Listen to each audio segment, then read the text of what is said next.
We're having a technical difficulties.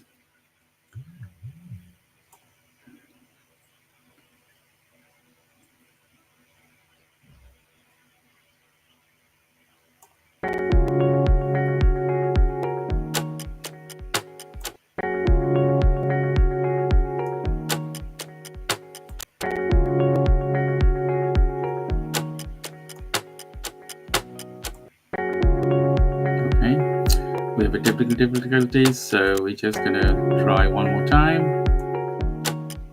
It's not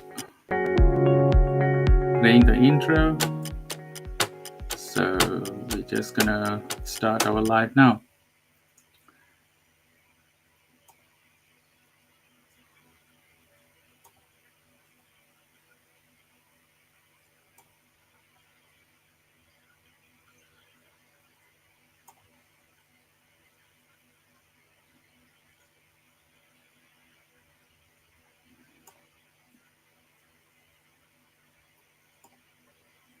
It's normally very smooth, but we are having a technical difficulties. So I just need to refresh the page. Bear me 1 minute.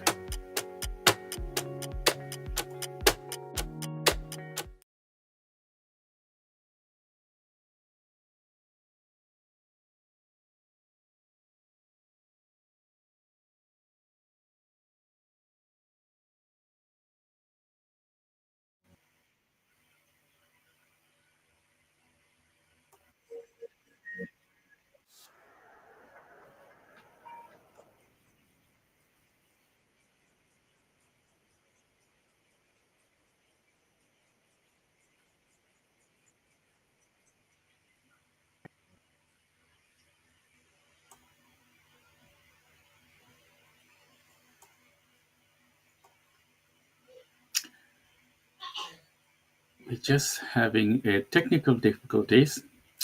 So just spare me 1 minute, and I cannot see myself. Here we go.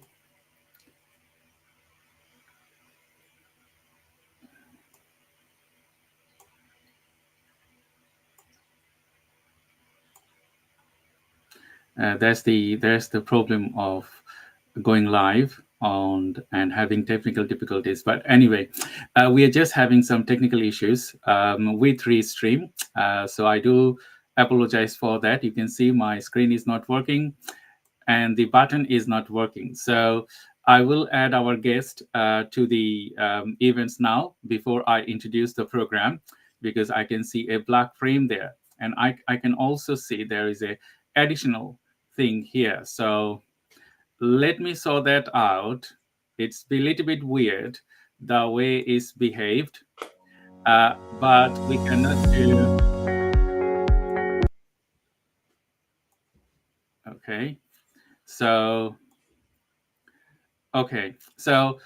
sorry for the mismatch of the technology. It was a little bit weird that Restream behaved like this, but it is as usual. I did not have any other problems before, but I will let Restream know about this because.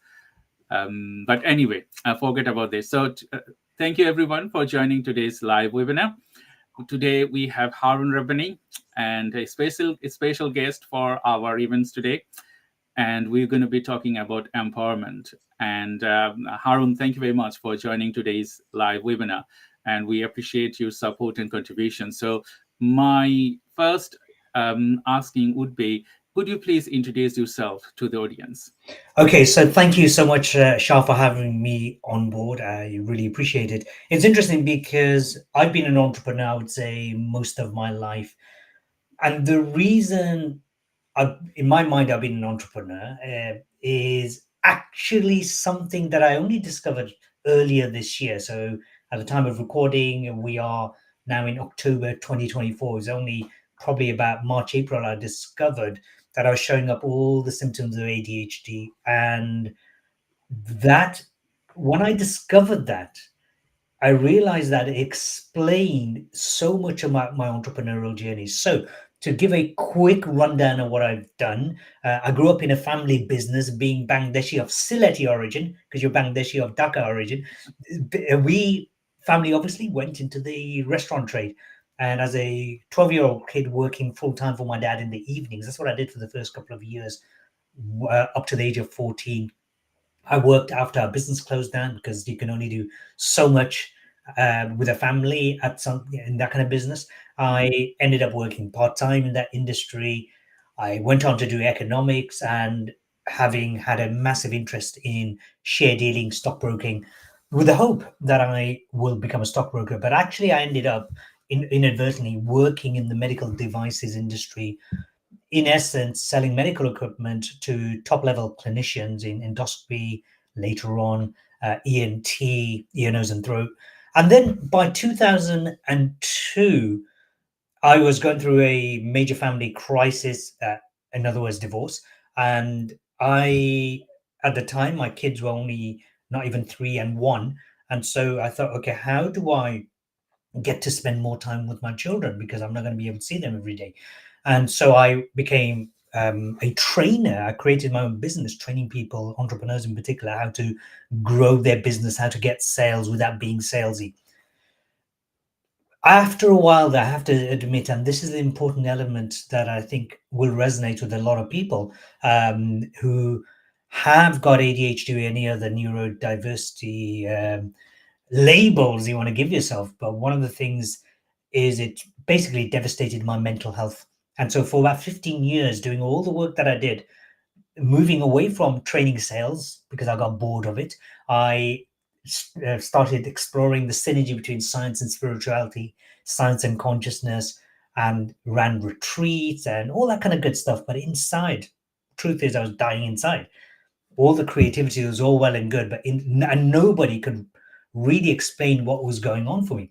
And so currently, one of my big issues has been the state of the world that we have here, which is, if you look at the state of leadership, I think it's pants across the board, politically, and some of the highest level. I really think is rubbish, because if it wasn't so rubbish, we wouldn't have as much of the conflicts we have, both within the UK. And I'm not talking necessarily physical conflicts. I'm talking about conflicts with poverty, with social deprivation. I look at all of that and I think it's absolute useless leadership. So I thought, how do we train better leaders? Well, two types of leaders I work with. One is the very established CEO executives. I work with them, business owners who want to make a big impact. And I only work with a handful of those. But the other one, which really stoked up my passion, was helping young people to learn three things about leadership. Number one, taking responsibility for their actions, being responsible for everything that they do. Number two, being accountable, including the consequences of their actions to themselves and to others. And third, which is actually should be the first one, which is critical thinking. They don't teach critical thinking in schools. I've spoken to probably closer to over 250,000 teenagers over the last 20 years in schools, motivational talks about confidence and memory and improve goal setting and so on. And critical thinking is not taught in schools. Are we then surprised why we have the society we have in the UK? And so that's a little about me. Oh, you're muted. I don't know if you're muted, but I can't hear you. Yes. Okay, here we go. Yes. Thank you very much, Harun. It was a great pleasure to talk to you today. And we know that I have a flies today in my studio. And there's another odd thing is happening. The fly is moving around everywhere. So please excuse me for that. I cannot go to kill it now. But anyway, I do apologize for the mismatch of the technology today. So to all the audience, you are watching this live, thank you very much for joining these lives. And if you wanted to access any question, feel free to access through the comment box. And Terry already have messaged me that look forward to listening to Dr. Shah and Harun Rabbani's webinar today. Terry, thank you. You are a great supporter, and and we together work together. So Terry is one of my clients, and I do mentor support mentoring for Terry specifically in technology and other things. So, and we also jointly develop a lot of programs together. So thank you everyone for joining today's live. We have Harun Rabbani today with me. We're going to be talking on entrepreneurs, how you can develop your skills. But before I jump into that, I just wanted to share my screen because I just wanted to have a tour of Neurodiversity Business Consortium and how it is linked. We're going to be saying how it is linked to today's events. So you probably see my screen now. So Neurodiversity Business Consortium is a CIC, community interest company, registered in the England and Wales. And this is our website, nbconsortium.com.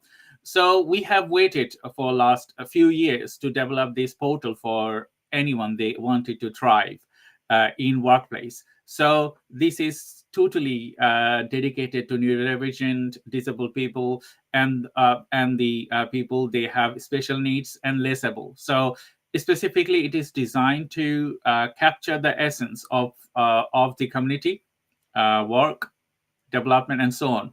And it is divided in many sections. So the first section is a homepage. You can see all the things that we can do and we have done so far, including with the About Search section. You can see our values and mission and vision and so on, what we do.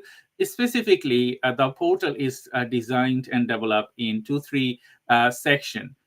We have event sections. On the event section, we can add events from anywhere in the world. So currently, we have added NBC events, and the club, business club events, and all other resources events. So if you wanted to advertise your events here, you can advertise. You just need to register as a user, and we can give you specific rights for you to add your events on the listing page. So you can see that it will list your events, and as well as the registration page where they need to go and so on. The next thing is resources page. So we have Andy resources. So this is for neurodivergent people. They wanted to grow. They wanted to know specific elements. So it's a portal and a knowledge page for anyone to understand all about neurodiversity. We're going to be adding more resources here. And the next thing is Andy corporate resources. So in corporate resources, we will have corporations, corporate, and a lot of other companies. So if you wanted to support us, you can have an advertisement that you are neurodivergent positive employer, or you are neurodivergent and you wanted to have a placeholder or advertisement or shop window on this application. And then we have a news sections. On the news section, we have newses from across the globe. So we are updating it for any typical or any type of news that can be added here. And if you register with this software, you will be able to add your news subject to the admin acceptance of the news. And then we also have packages because we need to run our program and as well as run our organization. So we have some of the packages that you can specifically subscribe to these packages and support us, as well as we support you with specific elements. And the last thing I wanted to attract all of your attention is we have a donation sets, because we need to attract donations from the community as well as corporates donations. So if you are looking to support us and support our causes, this is a great tool and this is a great way that we support. So we are thinking to start our mentoring. And if you want to support our great courses, you can specifically support us. It's fully automated. You can select the courses, or as well as you can select any amount that we wanted to donate, and is fully automated. You can donate us for our specific courses or supporting our good courses. And all the courses are here. So we need your support specifically. if you're watching this program, please support us and spread the word, because with your support, we can get to the next levels. Because without getting support from the community, it's really very tough for us to work on the supporting individuals or empower more people. Because in the neurodivergent community, most of there is a huge percentage of neurodivergent. They are jobless. So Harun, I just a little bit tour about the NBC. You know that why we need more empowerment, because what I have experienced so far in the community, that I think a huge percentage of the neurodivergent people, they are either jobless or seeking benefits, and they don't have the right resources for empowerment. Even some of us that we get to the empowerment, we don't have right resources. So my first discussion would be discussing on the entrepreneurial mindset, vision, and resilience. How can we tailor that? So how do successful entrepreneurs develop resilient mindsets? Brilliant. Okay, so I'm not going to be prescribing to people what they need to do and not need to do. However, from someone I specifically, and I might be many things on the spectrum, but I do know for sure that it's the ADHD in me that really has either let me down or has helped me, and it's done both. And so the big thing about mindset, about whether you're neurodivergent or not, if you're an entrepreneur, you've got to understand it's not the same as necessarily owning a business. What do I mean by that? So let's say you're an accountant. What does an accountant do?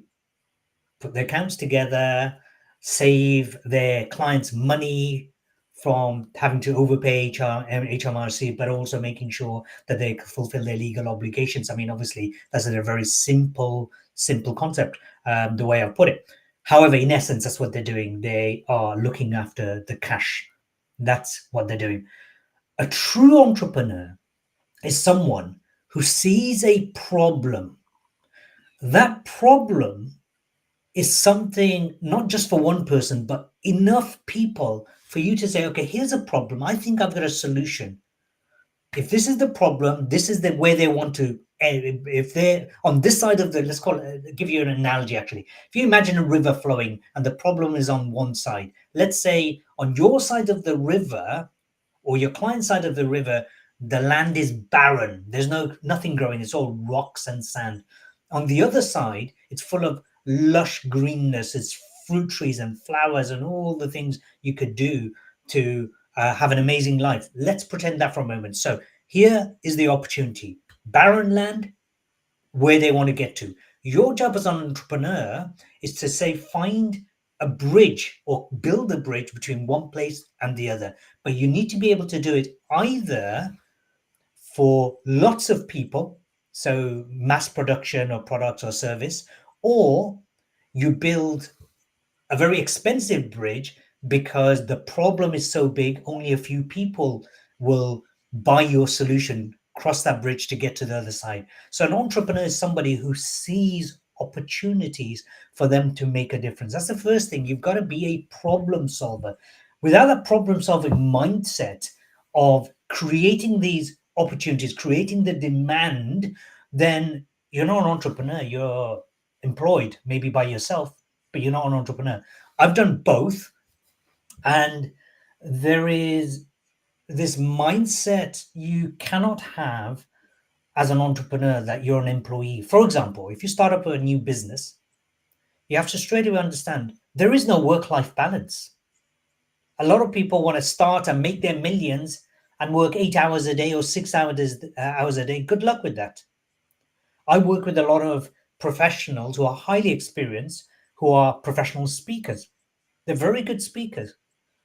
But just because you can speak doesn't mean you've got a good business, because you got to look at all the different elements. So the entrepreneurial mindset is also about understanding that you cannot do it alone. You need to learn to cooperate. collaborate, maybe do joint projects, maybe do joint ventures that will help you to truly understand. But the very big thing, you mentioned the magic word, resilience. If you want to be an entrepreneur, you need to develop resilience. Preferably, you already have the resilience. What do I mean by that? So I spent a very large portion of my life selling medical equipment and then in some form of sales or other. Now, you imagine you are selling high level medical equipment and you go into an operating theatre with a surgeon and he gets upset and angry and is shouting and screaming because a piece of kit you took in isn't working. And everybody else is cowering in the corner. And I remember this happening in real life. A nurse said to me, Harun, I think you need to go. He's so angry. And I said, no, I'm not being bullied out. I'm staying behind. And you need that ability to not take things personally. But the danger is that as ADHD, people with ADHD, we are also very empathic and we also hate rejection. We can't handle rejection very well. So if you want to truly succeed as an entrepreneur, just recognize that all the stuff people are doing, emotive wise, especially if they're high level, this guy's a genius, this doctor I was working at, it's their own projection. So here's what happened. The doctor finished the surgery, and what happened was they were using the equipment that I took in, and it caused a lot of bleeding. Excessive bleeding, so he had to do some extra intervention. He finished the operation, then he came up to me and says, Harun, I wasn't upset with you. I've been shouting and screaming at our business managers to buy a generator called a diathermy kit. Basically, it was one of our equipment, but not mine. So said we need this 20 years old. We wanted replacement. That client, that customer, took that. I spent the time to listen to him. Didn't take anything personally, and he placed a massive order with us. Now, it may have been the case that I would have been thrown out of the department, but as an entrepreneur, you got to shrug it off. You're going to say, whatever's going on for them is going on for them now. You have to go to the next customer, next client, not looking miserable, not looking dejected, but enthusiastic and energetic. So there's a lot of amount of resilience required. It's not, nothing will get this serious like I got, but there will be people who turn you down and you can't take it personally.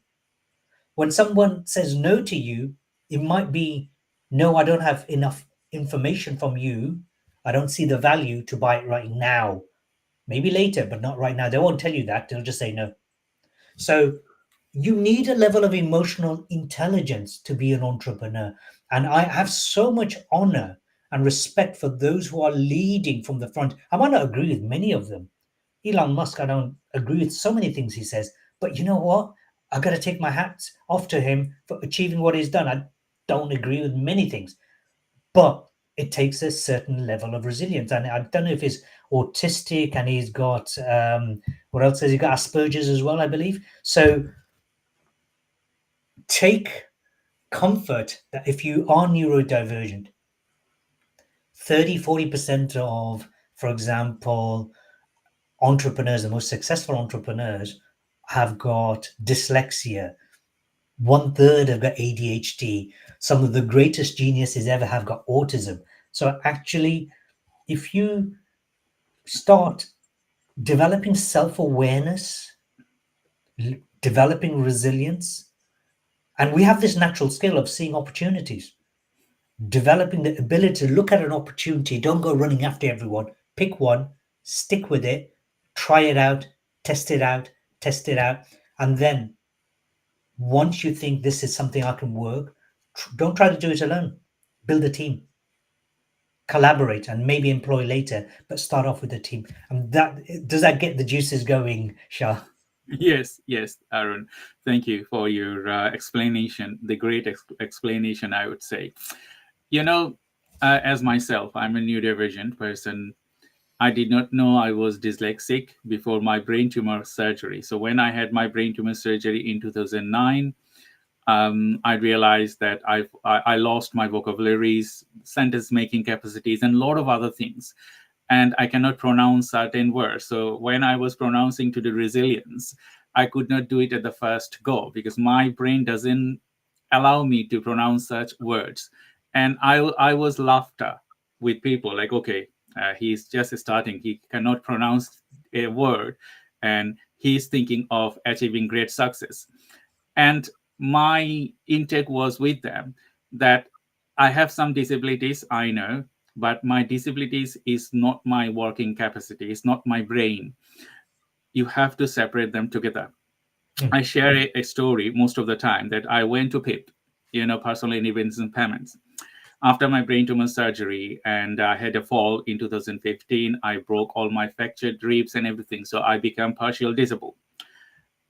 They told me, what you wanted to achieve. I told them, yes, in 10 years, I wanted to be here that I am now. Okay. And they said, we don't think you need PIP because you can work. And that's gave me a great push that, okay, disability and my brain is two different things. I might need some aid to tailor my activities and a lot of other things. But if you picture them on a stereotype, like, okay, you are very much intelligent, but you cannot do things, and that makes you worst. No, that's not the case. So the things you said, I can say people, they still stereotype like, oh, when they see neurodivergent, that means you cannot do anything. Now the situation has changed rapidly that when they see neurodivergent, that means you are very super clever or superhuman. But I do not say I am a superhuman. I say our mutation is different than normal people. So we are muted in a way that we can see differently. And every individuals of neurodivergent, they are unique. You cannot copy each other. You can have some common characteristics and most of them uncommon characteristics. So I can see 360 degrees. So when I have a problem to solve, or when I am into something, I can see the 360 degree and I can pick up individual string from there and make them a path.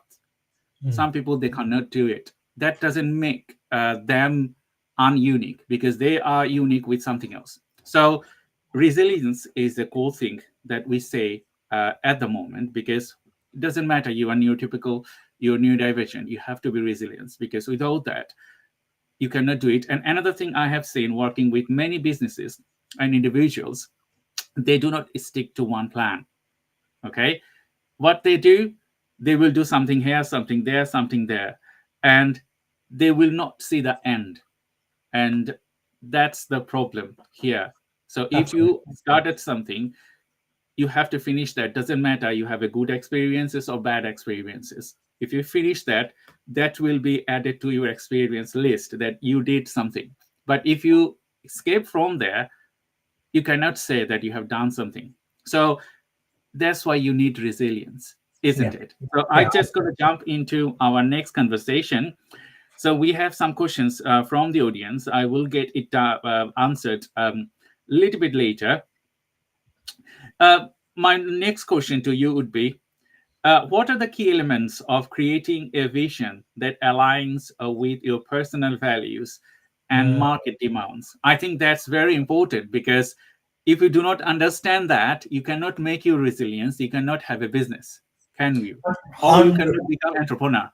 100%. It's probably one of the best questions I've ever had, actually, this. So thank you, Eva. It's absolutely brilliant. So everything is about relationships. Everything. What do I mean by that? You have a relationship with your body. So it's called your health. You got your relationship with your mind, your mental health. You got your relationship, if you're believing God, your God or spirit or universe. So everything's about relationship. We have a relationship with people.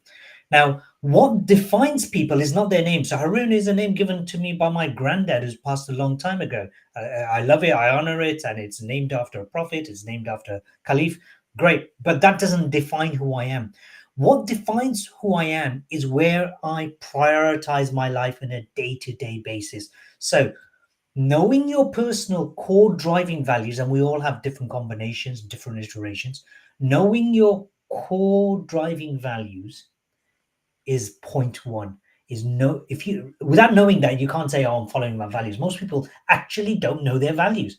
They might think they do, They'll read it somewhere, go, yeah, that's my values. Nope. I can promise you, I've worked with so many hundreds of people, and when they discover what their values are, they go, oh wow, that makes sense. So, as an example, I'll use mine example. So, 5 core driving values. Number 1 is wanting to make a significant difference. Number 2 is wanting to create freedom. Number 3 is operating from the space of authenticity, integrity. I do what I say what I do, when I'm going to do it, and when I said I'm going to do it. Number 4, compassion. And number 5, in a grounded, centered way. Now, they're my values. Doesn't have to be anything to anyone else. Here is where we have problems. So when I've worked with previously in my health arena, so had a lot of people with relationship issues. Let's say I'm in a relationship with someone and my number 1 value is making a significant difference. Now, me, I'm a professional speaker. I go on stage. A lot of people notice me. A lot of people shake my hands. I'm making a significant difference as well.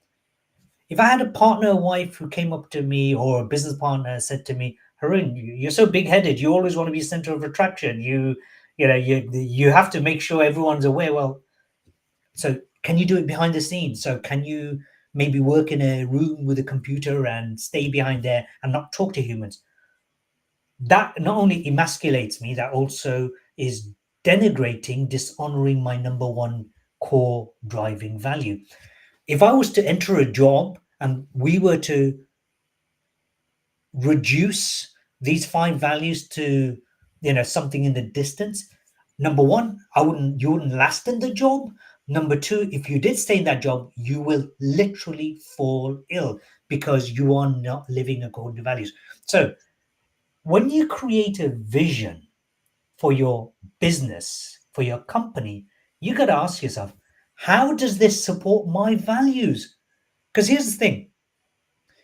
If let's pretend for a moment, Shai, I don't know if it is, but let's pretend for a moment your big value is innovating for companies so that they can create the most profitable, successful, happy, fulfilling business. Let's say you are doing that.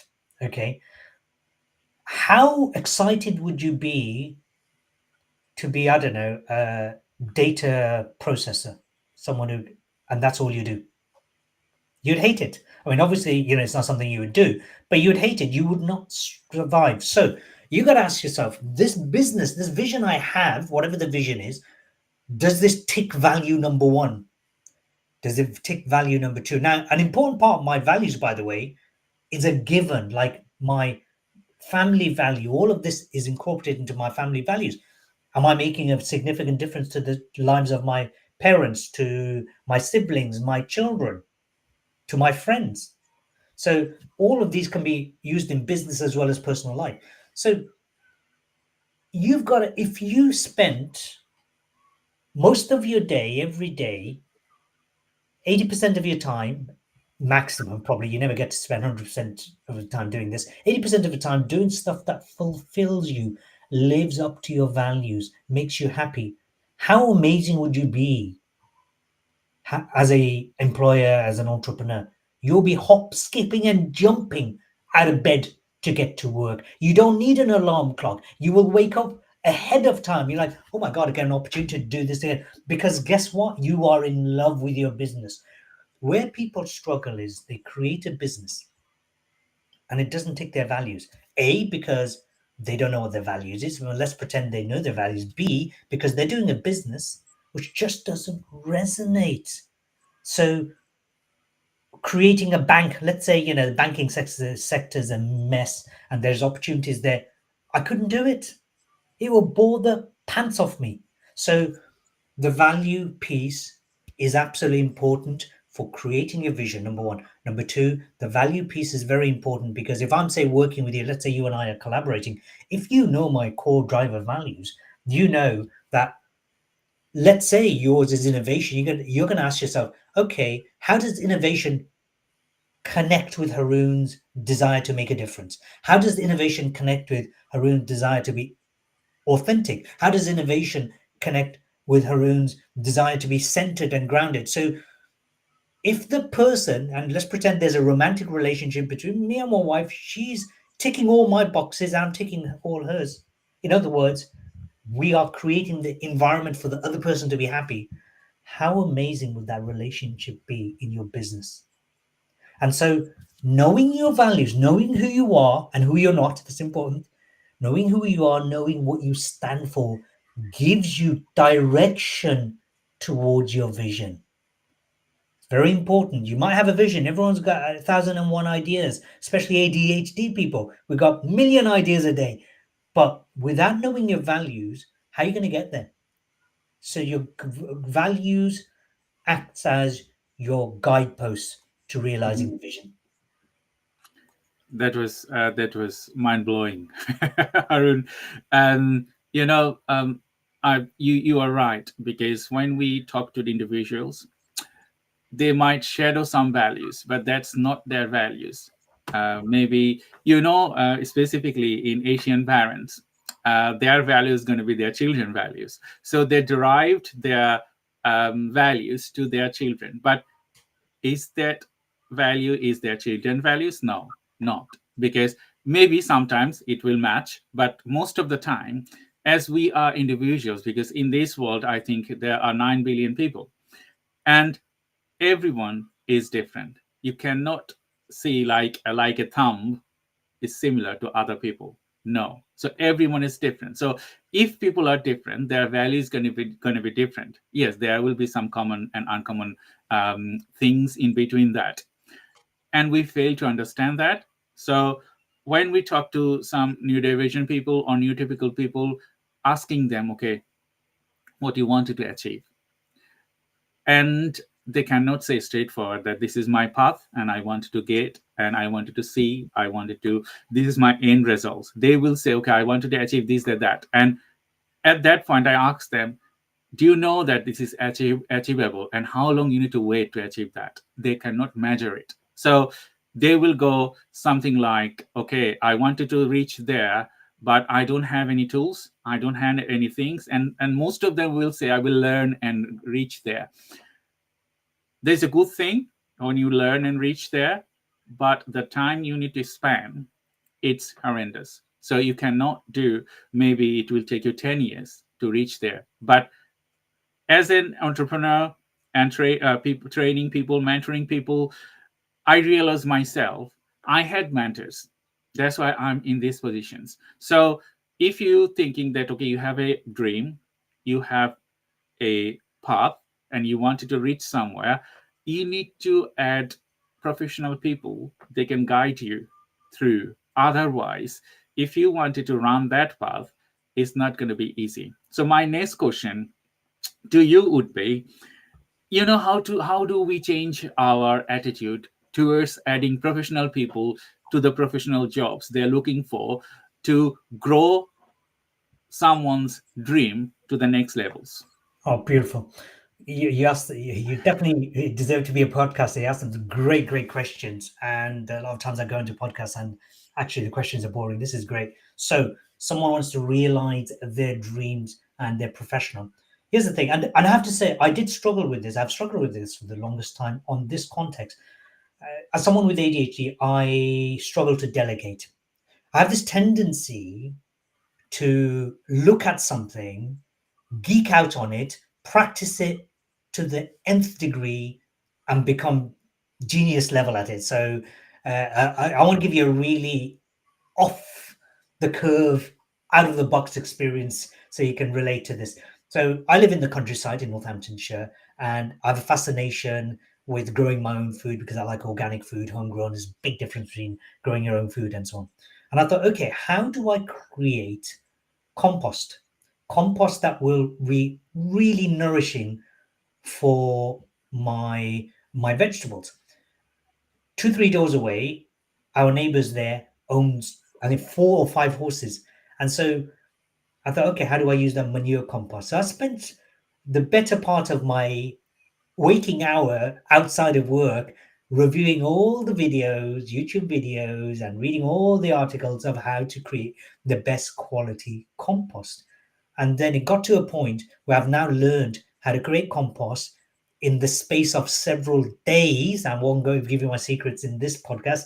And I kid you not, my garlic, which is normally the size, I don't, this big, for those of you who aren't watching, is it's a normal size garlic. Basically, they ended up being twice the size last year because we geek out. Now, why is this a problem in the world of business? If you want to be self-employed and you want to work for yourself, that's fine. You're employed. You got a terrible boss, you. If you want to create a lifestyle business, meaning you create enough income so you can live your lifestyle, then you need a small team. But if you want to create a fantastically big business, a performance level business, you need to think about bringing a much bigger team. So here's the thing: you cannot be a genius at everything. And even if you were a polymath, a polyglot, or any poly anything, you only have 24 hours in the day, of which you should be sleeping 8 of those hours. And then out of the remaining 16 hours, you're going to be eating, sleep, you're going to be going to the toilet, you're going to be commuting and so on. Let's call it 10 hours. You're an entrepreneur, you do more than 8. Let's call it 10 hours. What would you rather do? 10 hours of being a master at one thing, or 10 hours of doing 5 different things? So in a business, you need small business, you need at least 5 core elements. The marketing, very, very important in itself. It's a small company, you need a marketing chief marketing officer. You need sales, which is very different to marketing, although it's considered as the same. It's not, very different. You need talent, meaning HR. Then you've got legal and administration. And the fifth one, very, very important one, which we're talking about, which is well, we're not talking about this, but operations. So most people go into the business focusing on one area. I'll do this and they will come. Doesn't work like that. You build it, they don't come. The field of dreams was lying to you. So you need people in place. And everybody has, like you very eloquently put, uniqueness about them.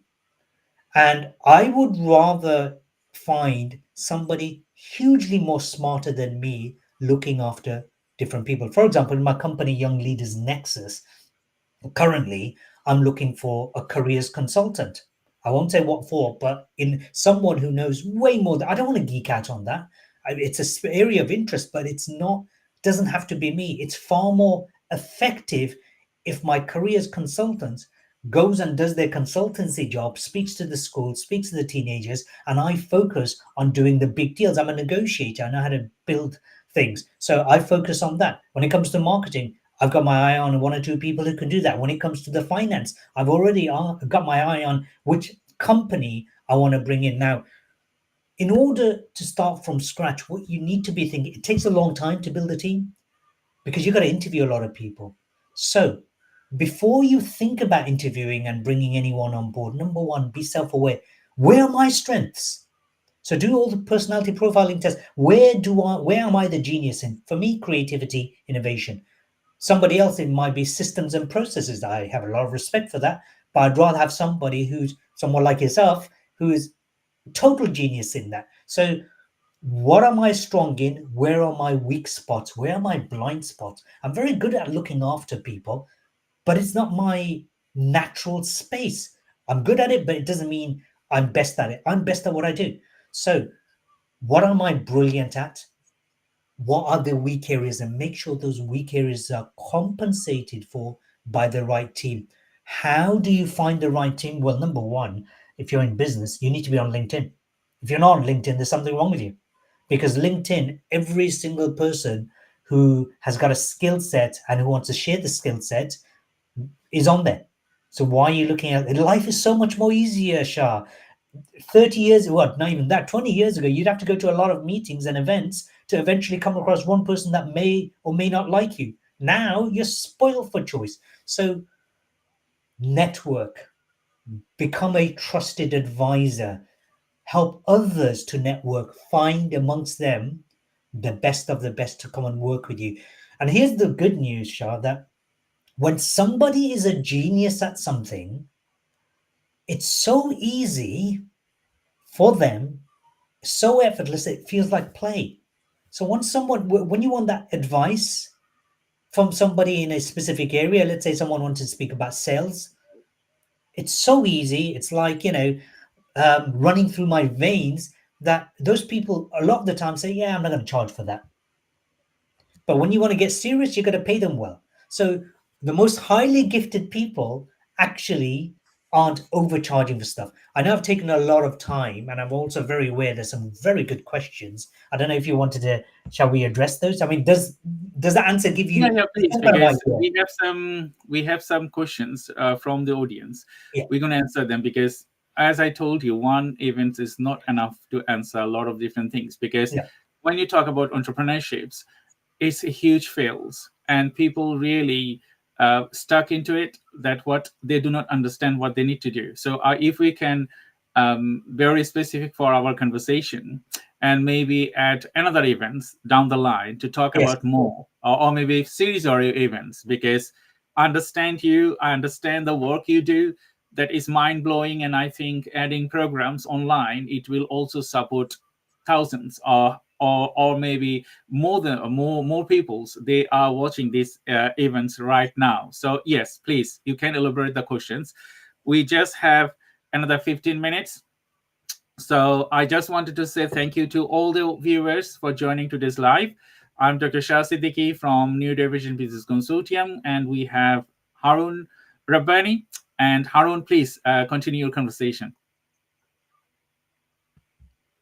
So, what I'd like to say is, I mean, yes, 100%, by the way, thank you so much. I think we do need to do a series of these because we can take any one of these elements. So, even the values element, we can go uber deep with that so that people know who they are, what they stand for. So, one of the questions I've noticed coming in, and it's a very important question: how do you define success as an entrepreneur?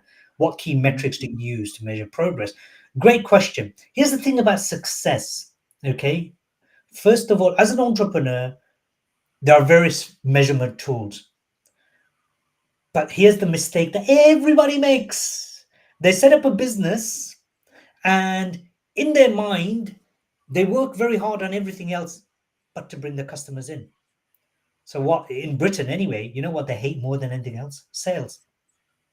But sales, which is the transaction of money coming in for your products or services, is the thing that they hate most. And yet, without the sales, you got a very expensive hobby.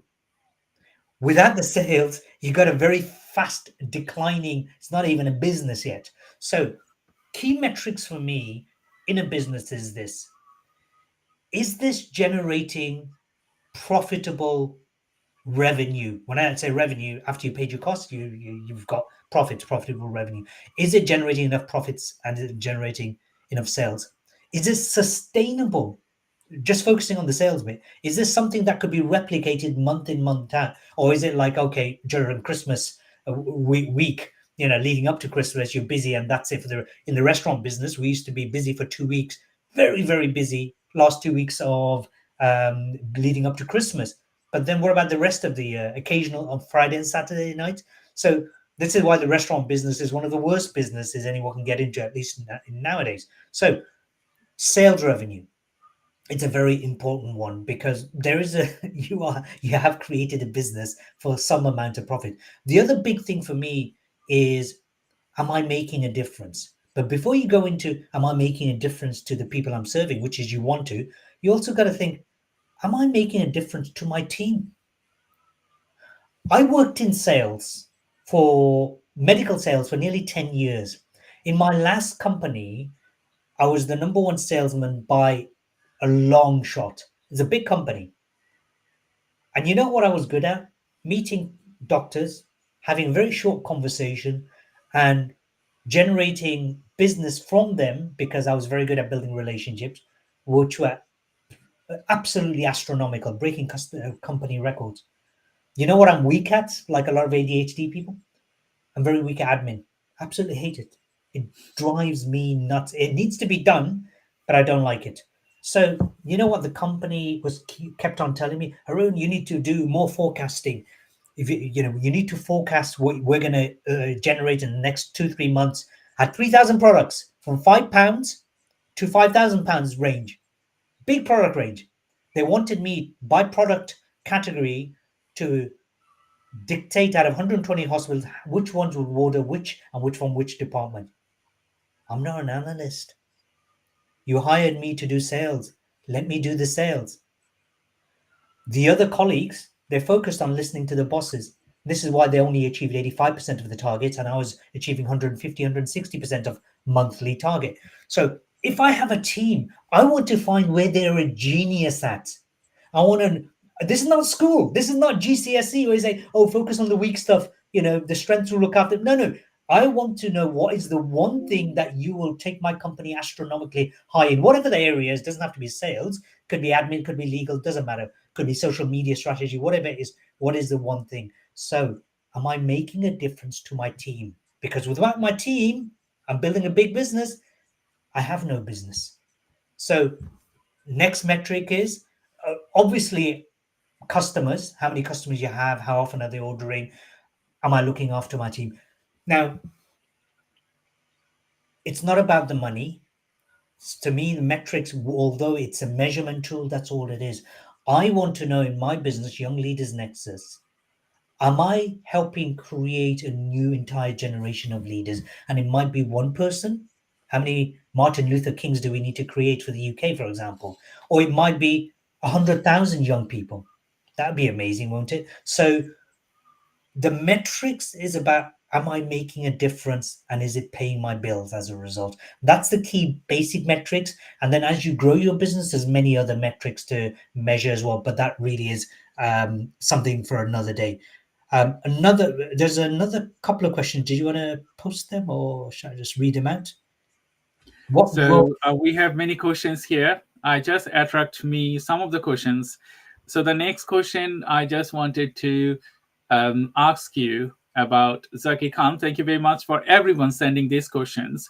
We just have just 8 minutes for the events. I think we would. I thought that we would finish a lot of things. Oh, But you made the mistake of getting me in as a guest, by the way. So I told. So the Zakir asks, what inspired you to become an entrepreneur, and how did you identify your first business opportunity?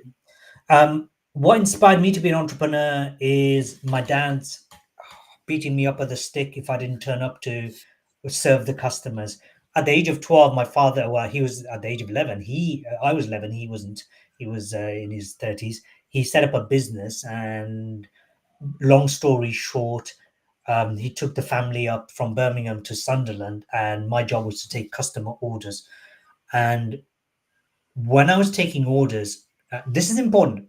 Customers are coming in. This is in the 80s, early 80s. Customers are coming in saying, I want the hottest dish on the menu. So we made a dish of fowl and tindaloo, whatever. I want the hottest dish with chips. Now, you're a Bengali. How does that sound to you? Doesn't that sound like, the end result of vomit? And so that's how I felt as a 12-year-old. How the heck can you eat that crap? And so here's what I did. I said, okay, well, there's something we've invented 5,000 years ago. It's called rice. You want to try that out? And don't go so hot. Actually, eat something that will make your taste bud tingle and not burn as if it's on fire. Go for a Rogan Josh. And have you considered a side dish like a aloo gobi? Because that goes so well with your meat, lamb Rogan Josh, and a naan. So here's what I was doing. Back in those days, they would order something worth about £2 and they walked away with ordering something for £5, £6.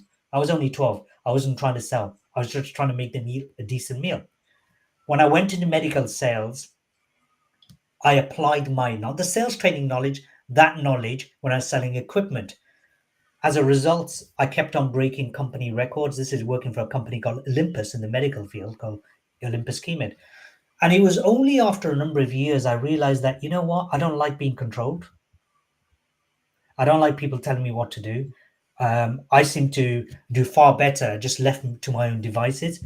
That was the first inspiration. Second inspiration is, I wanted to make a big difference to the world, to my family. So what can I do? And the third one was I was going through a divorce. So I wanted to spend more time with my kids. And so I thought, if I'm an entrepreneur, then I can carve out the times for when they're awake, not at school or nursery. And so those were the main inspirations. And Thank you, now Harun. today, nobody will employ me. So that's the fourth inspiration. I can assume that I went to many interviews before my PhD and after my PhD, but I get 100% rejection. I wasn't selected even or with my university where I have done my PhDs. I think my gap or my thing was I'm too much passionate, and I do not like control other people. Yes, I can work as a team member, understanding their views. But if you wanted to control me, that okay, you have to do this in, and that doesn't make sense, I wouldn't do it because that's why I am. So I wasn't selected anyway. We have another questions to ask. Just we have 5 minutes. We have more questions. We cannot answer all the questions. So sorry for everyone for that, but we're going to be bringing Harun in the next and so on to talk about it. We are also organizing some regular events every month with D, Vernon MBE, and with Harun because he also worked with that team. So we're going to be bringing you some new episodes to talk about empowerment and a lot of other things. One questions that I really wanted to talk about that um,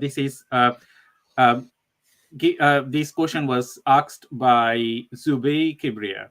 Many disabled people don't get paid for their services and are asked to work for free. You know, Harun, I get it quite a lot. I get it quite a lot due to my neurodiversity, due to my ethnicity. So when people they think that we are less valuable than our white supremacists people, and that bugged me a lot because they want you to do all the works and excellent work that better than the other people, but at the end they value us very less. How we can solve these problems in the community or in business? Okay, great question. We've only got a couple of minutes, and we will have to do an entire live stream just on that values. First of all, Yes. whether it's disabled, number one, without shadow of a doubt, we have to take personal responsibility, abilities, non-abilities, and say, right, who am I? What do I stand for? What value can I create? What do I mean by value? Value in the eyes of somebody else. Let's, for example, so I've got two, in essence, I've got one business, but spread it out. One is with schools, that's most of my work. But the other side is working with high level experienced teachers, opposite end of the spectrum to my main business.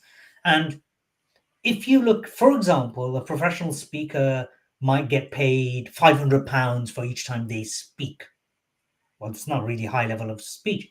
Well, for me, it's like, okay, if that person has got high level of value and experience that they can share, then it's very easy for me to find someone who'll pay you £5,000, £10,000 to pay you if you are value. So, number one thing, my friends, you can do is ask yourself, how do I create value? What am I a genius at? How can I create value? Secondly, you need to network. Use LinkedIn. Make sure you follow Shah and myself. Connect on LinkedIn. Do not ever say, maybe you might have a condition. Do not ever say, oh, this is the reason why. No one gives a toss. Look at the skin of my, color of my skin. Yeah. So what? I've got to work twice as hard. That's another reason I became self-employed, by the way. Me as an entrepreneur, someone who's building a very small business, a new startup from scratch. You know what I look at when someone's got neurodiversity? I want to look at, are they operating from this space of, hey, this is my speciality and this is what I can do. This is how I can help you, Harun. Or are they operating from, hey, I'm stuck. I can't do anything. You do it for me. I would 100% any day of the week go for that person and say, right, this is the value I bring. So we have to be a leader. Lead from what you're good at, not a victim. And I'm not saying you guys are playing victim. I'm saying there's no point in talking about rain in England and saying, oh my God, it's so miserable. You're in damn England. Don't talk about it. It's not a conversation. Do you understand? So don't see your disability or neurodivergence as a disability. Use that as a positive platform. Hope that answers that question. And Yes. let's take these questions down and answer them. We are just nearly end of our station, Harun. Thank you very much to everyone. we might go run over 1 or 2 minutes to finish and wind up, close these events. So I specifically thank everyone that they have joined today and asked different questions. We're going to be having more events in the future. So Harun, at the end, I ask all of my speakers to maybe give some key takeaways for them to think about it. Okay, key takeaway is three key takeaways that I tell everybody. Number one is learn to do critical thinking. Start thinking for yourself. Stop following left, right, and center anyone and everybody. Ask yourself this one major question when an opportunity comes. Do I know this opportunity to be true? If it's a negative thing, oh, someone's you're not able to get a job, you can say, do I know this to be true, that I really can't get a job? Critical thinking. Number two, take personal responsibility for all the actions. You might not be able to impact the outcome, but you can certainly influence the outcome by taking responsibility. So, just take responsibility for your life. Third one, be accountable. So if you do A and you go into that trajectory, just expect consequences. Say, okay, fine, I screwed up, I messed up, I take responsibility. If you get successful, great, I've done it. I'm a Muslim, of course, I'll say Alhamdulillah, so I don't even take that credit. That's all I say. Critical thinking, personal responsibility, and be accountable. Thank you very much, Harun. Thank you, everyone, for joining today's live. We're going to be having more lives, more interesting topics, working with Harun and all of his connections and contacts. So bring you some good episodes of webinars in the future. But today, Harun, please stay on the line. I'm just going to say bye-bye to the audience, and I will say you bye-bye offline. So everyone, it's been a pleasure talking to Harun today. The time passed very quickly. I even did not realize, and I couldn't ask him all the questions. But keep in mind, we're going to be bringing Harun in next, and so on. So please support our work. I'm Dr. Shah from Neurodiversity Business Consortium, Time Research and Innovation, and 𝐂𝐚𝐡 Marketing. You know that I also run various other webinars and audio events. Please see all of our webinar events in different pages, and as well as on my profile. If you want to support us, please feel free to support us through our social channels and from our website. And if you wanted to contact us directly to Harun and me and all the speakers, they have their dedicated pages on LinkedIn, so you can reach them directly. And thank you. It's been a pleasure talking to Harun today. And I will welcome you next week with another episode of Neurodiversity Business Consortium's webinar and all other webinars. So until then, stay tuned and be happy. Please spread the word and support our work. Bye-bye. See you next week.